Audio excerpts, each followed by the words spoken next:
اعوذ باللہ من الشیطان الرجیم بسم اللہ الرحمن الرحیم ارأیت من اتخذ الہہ ہواہ، یہ مضمون قرآن میں پھر آگے بھی آئے گا، لیکن اب نوٹ کر لیجئے اس کو۔ شرک کی یہ ایک اہم قسم ہے۔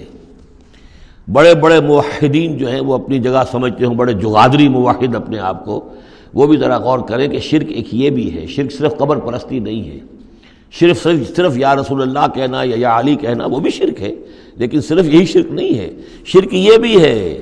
ارأیت من اتخذ الہہ ہواہ، کیا تم نے دیکھا اس شخص کو جس نے اپنی خواہش نفس کو اپنا خدا بنا لیا ہے؟ نفس کہتا ہے مجھے یہ چاہیے، آپ کا دماغ بتا دیتا ہے دیکھو یہ حرام ہے، لیکن آپ نفس کا حکم مانگتے ہیں، اللہ کے حکم کو پیچھے ڈال دیتے ہیں۔ کون معبود ہوا آپ کا؟ اللہ معبود ہے یا نفس معبود ہے؟ نفس چاہیے مجھے تو دولت چاہیے، میں نہیں جانتا حلال سے حرام سے، کیا یہ حلال حرام لگا رکھی ہے، یہ مولویوں کے ڈھکوسلے۔ ٹھیک ہے ہوگا کوئی سود وغیرہ کوئی کبھی ہوتا ہوگا، آج تو چل ہی نہیں سکتا کاروبار سود کے بغیر۔ نفس کہتا ہے مجھے تو کرنا ہے، آپ نے اللہ کے حکم کو پیچھے ڈالا، نفس کا حکم مانا۔ کون معبود ہوا آپ کا؟ معبود تو وہی ہے جو مطاع ہو۔ آپ نے دیکھا کہ انہوں نے کہا تھا فرعون نے، جو ہماری قوم جو جس کی قوم ہماری عابدین ہے، عابدون ہے، جو ہماری اطاعت کرتی ہے، غلام ہے۔ عبد وہ ہوتا ہے جو آقا کا حکم مانتا ہے، غلامی کرتا ہے، حکم مانتا ہے، فرما برداری کرتا ہے۔ تو تم نے نفس کی فرما برداری کی تو تمہارا نفس جو ہے وہ تمہارا معبود ہے۔ چاہے تم چلے کاٹتے رہو، لا الہ الا اللہ کے جو ہے وظیفے کرتے رہو لمبی لمبی، لیکن اگر نفس پرستی کر رہے ہو، اگر نفس کی خواہشات پر عمل کرتے ہو اور اس میں حرام کو بھی تم اختیار کر لیتے ہو جس کو اللہ نے حرام کیا ہے، تو نفس تمہارا معبود ہے۔ کہہ رہے ہیں لا الہ الا اللہ، لا الہ الا اللہ، اور ہے ان کا معبود وہ خود ان کا نفس ہے۔ ارأیت من اتخذ الہہ ہواہ، کیا دیکھا تم نے اس شخص کو جس نے اپنے خواہش نفس کو اپنا الہ بنا لیا ہے، معبود بنا لیا ہے۔ افانت تکون علیہ وکیلا، تو کیا ہے نبی آپ ایسے شخص کی ذمہ داری لیں گے؟ ام تحسب ان اکثرہم یسمعون او یعقلون، کیا آپ کا خیال ہے نبی کہ یہ جو اکثریت آپ کے پاس آ کر کبھی جمگھٹا کر کے جمع ہو جاتی ہے، تو کیا ان کی اکثریت سنتی ہے یا عقل سے کام لیتی ہے؟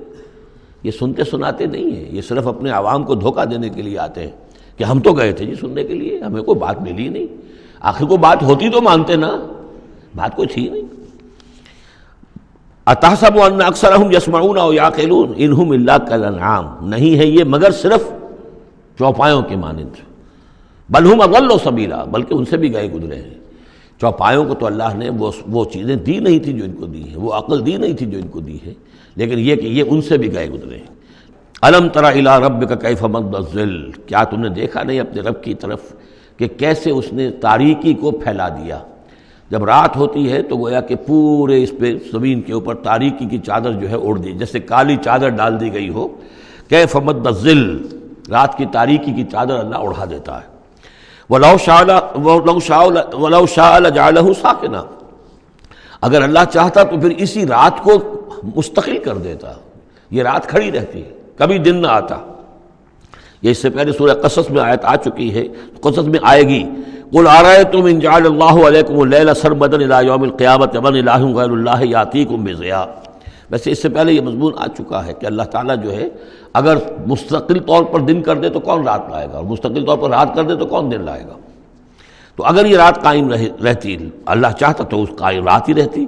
ثم جعلنا الشمس علیہ دلیلا، پھر ہم سورج کو جب روشن کرتے ہیں، سورج وہ تو اس سے یہ ہے کہ رہنمائی ملتی ہے، پھر اس سے معلوم ہوتا وہ یہ روشنی ہے اور وہ تاریکی تھی۔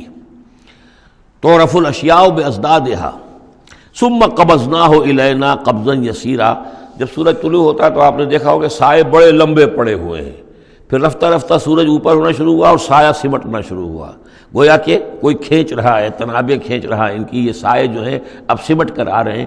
پھر ہم ان سایوں کو، ان تاریکوں کو، ظل کو اپنے قبضے میں لے لیتے ہیں، گھسیٹ لیتے ہیں۔ ثم قبضناہ الینا قبضا یسیرا وہو الذی جعل لکم اللیل لباسا، اور وہی ہے اللہ جس نے کہ تمہارے لیے رات کو بنا دیا ہے اوڑھنا، والنوم سباتا، اور رات کو بنا دیا ہے آرام اور استراحت، وجعل النہار نشورا، اور دن کو بنا دیا ہے نکل کر پھیلنے کی اور دنیا میں اور جو کام کرنے ہیں اس کے لیے مناسب ماحول بنا دیا۔ وَهُوَ الَّذِي أَرْسَلَ الرِّيَاحَ بُشْرًا بَيْنَ يَدَيْ رَحْمَتِهِ، اور وہی ہے کہ جو بھیجتا ہے ہوائیں بشارت دیتی ہوئی اس کی رحمت کے آگے آگے. رحمت باران رحمت کے آنے سے پہلے پہلے آگے آگے اس سے ٹھنڈی ہواؤں کے جھونکے آتے ہیں. وَأَنزَلْنَا مِنَ السَّمَاءِ مَاءً طَهُورًا، اور ہم نے اتارا آسمان سے پانی جو کہ بڑا پاک ہے اور پاکی حاصل کرنے کا ذریعہ ہے. جب پانی برستا ہے تو سب سے پہلے تو فضا کو پاک کرتا ہے، صاف کرتا ہے.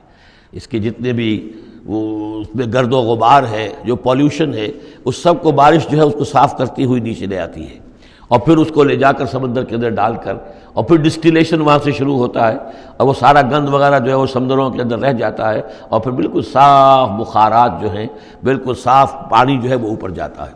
تو یہ سائیکل ہے جو چل رہا ہے. اور یہ پانی ہی پھر اللہ تعالیٰ نے دنیا میں طہارت کے لیے ذریعہ بنا دیا ہے، صفائی کے لیے، پاکی کے لیے. ماء طہورا لنحیی بہ بلدۃ میتا، تاکہ ہم زندہ کریں اس کے ذریعے سے ایک مردہ آبادی کو، مردہ علاقے کو، مردہ زمین کو. ونسقیہ مما خلقنا انعاما وناسیا کثیرا، اور پھر ہم وہ پانی پلاتے ہیں اپنی مخلوقات میں سے جو بہت سے چوپائے ہیں اور بہت سے انسان ہیں.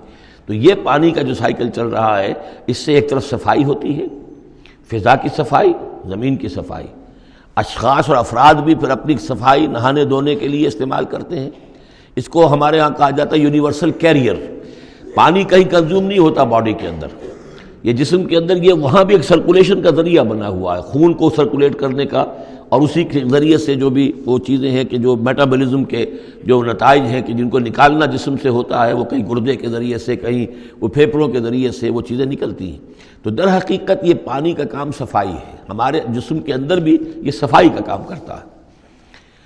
وَلَقَدْ صَرَّفْنَا بَيْنَهُمْ لِيَذَّكَّرُوا، اور اس کو ہم نے گردش میں رکھا ہوا ہے لوگوں کے مابین. یہ پانی گردش، یہ جو میں نے عرض کیا تھا اس سے پہلے بھی، واٹر سائیکل جو ہے کہ یہ پہاڑوں کے اوپر جا کر جو ہے یہ اوور ہیڈ ٹینکس بن جاتے ہیں، یہ گلیشیئرس ہیں بڑے بڑے، کروڑ ارب ٹن جو ہے اس وہاں پر وہ برف پڑی ہوئی ہے، وہ پانی ہے. اب یہ کہ اگر آپ کو سٹور کہیں کرنا پڑتا ہے اتنا پانی، تو کس طرح کے سٹور بناتے اور کیسے ٹینک بناتے، لیکن وہ پانی وہاں پہ رکھا ہوا ہے. اوور ہیڈ ٹینکس ہیں، کتنی اونچائی پر ہیں. اب کوہ ہمالیہ کے اوپر جو ہے تو گویا کہ ہماری اس سطح سے 6 میل اوپر ہے وہ، اب وہاں پر وہ پانی ہے پڑا ہوا ہے. اب وہ اپنی اسی کشش ثقل جو ہے زمین کی، اس کے تحت وہ پھر پانی پگھل رہا ہے، نیچے آ رہا ہے، آتا ہوا وہ سمندر میں پہنچ جاتا ہے، پھر وہاں سے اس کی وہ ویپرز بن کر اوپر جاتے ہیں. صرفنا بینہم، ہم نے اسے گردش میں رکھا ہوا ہے لوگوں کے مابین. لیذکروا، تاکہ وہ اس سے نصیحت اخذ کریں. فابا اکثر الناس الا کفورا، لیکن اکثر لوگ انکاری ہیں، وہ تو سوائے کفران نعمت کے کوئی اور روش اختیار کرنے کو تیار ہی نہیں ہے. وَلَوْ شِئْنَا لَبَعَثْنَا فِي كُلِّ قَرْيَةٍ نَذِيرًا، اگر ہم چاہتے تو ہر بستی میں ایک نذیر بھیج دیتے، لیکن ہمارا قاعدہ یہ ہے کہ ہم بستیوں کے مرکزی مقام پر، یہ آ جائے گا اگلی صورت کے اندر جا کر، کہ یہ ایک مرکزی مقام میں ہم رسول بھیجتے رہے، یہ نہیں کہ ہر بستی میں بھیج دیں. وَلِكُلِّ قَوْمٍ هَادٍ، ہر قوم کے لیے تو ہے، لیکن یہ کہ ہر بستی میں ہو اب یہ نہیں ہے. اللہ تعالیٰ کا طریقہ یہ ہے کہ جو بھی علاقہ ہے جو اس کا ثقافتی، علمی، تہذیبی، سیاسی مرکز ہے، اس میں رسول کو بھیج دیا، کیونکہ باقی لوگ در حقیقت انہی کے متبعین ہوتے ہیں، انہی کے فالوورز ہوتے ہیں، انہی کی پیروی کرنے والے ہوتے ہیں. فَلَا تُطِعِ الْكَافِرِينَ وَجَاهِدْهُمْ بِهِ جِهَادًا كَبِيرًا، تو اے نبی آپ ان کافرین کی بات، کافروں کی بات مت مانیے. دیکھیے اطاعت دو معنی میں ہے. اطاعت ایک تو یہ کہ کسی نے حکم دیا اور آپ نے اس کی بات مان لی، یہ بھی اطاعت ہے کسی نے مخلصانہ انداز میں آ کے مشورہ دیا، دیکھو محمد اتنی سختی نہ کرو، یہ تم اپنی قوم کے ساتھ لڑائی مول لے رہے ہو، کیا فائدہ ہوگا، قوم ڈیوائیڈڈ ہو جائے گی. اور سوچ لو ہمارے جو قبیلے کی کوئی اگر عرب کے اندر کوئی ڈھاک بیٹھی ہوئی ہے تو اس لیے کہ ہمارا قبیلہ مجتمع ہے. اب اس طریقے سے تم نے جو معاملہ کر دیا، بھائی کو بھائی سے کٹوا دیا اور والدین سے بیٹوں کو جدا کر دیا، تو اس کا کیا معاملہ؟ اس سے بہتر ہے صلح جوئی ہونی چاہیے، اور مل جل کر کوئی بات کیجیے ایسی کہ جس سے صلح ہو جائے، کچھ آپ اپنی منوا لیں، کچھ ان کی مان لیں. اس قسم کا باقاعدہ کردار جو ولید بن مغیرہ کا کردار یہی تھا، اور وہ یہی چاہتا تھا کہ کسی طریقے سے یہ تصادم ختم ہو اور کسی ٹرمز کے اوپر کو مصالحت ہو جائے. تو بار بار جو کہا جاتا ہے فَلَا تُطِعِ الْكَافِرِينَ، تو کیا مانی حضور کون سے کافر کی اطاعت کرنے کے لیے آمادہ تھے؟ لیکن ایسی بات ایسی ہوتی ہے کہ جس کے بارے میں کسی وقت جب کہ آدمی کسی شدید دباؤ میں ہو تو بربنائے طب بشری ہو سکتا ہے کہ طبیعت جو ہے کچھ اس کی بات سننے کی طرف تو مائل ہو ہی جائے. جیسا کہ ہم سورہ بنی اسرائیل میں پڑھ چکے ہیں. وَإِن كَادُوا لَيَفْتِنُونَكَ عَنِ الَّذِي أَوْحَيْنَا إِلَيْكَ لِتَفْتَرِيَ عَلَيْنَا غَيْرَهُ وَإِذًا لَاتَّخَذُوكَ خَلِيلًا. یہ لوگ تو تلے ہوئے ہیں کہ آپ کو بچلا دیں اس چیز سے کہ جو ہم نے آپ پر وحی کی ہے، کہ آپ کچھ اور گھڑ کر ہماری طرف منسوب کر دیں، پھر یہ آپ کو دوست بنا لیں گے. جھگڑا ختم، لڑائی ختم ہو جائے گی. لڑائی تو ان کو ہماری آیات سے ہے، ہمارے قرآن سے ہے، ذاتی آپ کے ساتھ تو کوئی جھگڑا نہیں ہے. لیکن یہ کہ فرمایا وَلَوْلَا أَن ثَبَّتْنَاكَ لَقَدْ كِدتَّ تَرْكَنُ إِلَيْهِمْ شَيْئًا قَلِيلًا. اور اگر ہم نے ہی آپ کو جمائے نہ رکھا ہوتا تو اے محمد صلی اللہ علیہ وسلم عین ممکن تھا کہ آپ کچھ نہ کچھ ان کی طرف جھک ہی جاتے. تو یہ جو دباؤ تھا شدید، اس کا اندازہ کیجئے. اس سے تو فرمایا جا رہا فَلَا تُطِعِ الْكَافِرِينَ. آپ ان کی باتیں بھی بس سنیں. اس قسم کی کسی بات کے لیے آپ جس کو کہتے ہیں ٹو لینڈ این ایئر، کہ آپ اپنا کان اس کو دیں کہ وہ آپ کے کان میں آ کر یہ بات کر دیں، یہ بھی نہ کریں. آپ اس کی بھی آپ اس کا موقع نہ دیں. وَجَاهِدْهُمْ بِهِ جِهَادًا كَبِيرًا.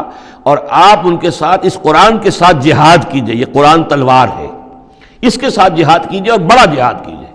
یعنی مکے میں جو جہاد ہو رہا تھا 12 برس تک جو ہوا ہے، وہ تلوار والا جہاد نہیں تھا، وہ قتال نہیں تھا، وہ جہاد بالقرآن تھا.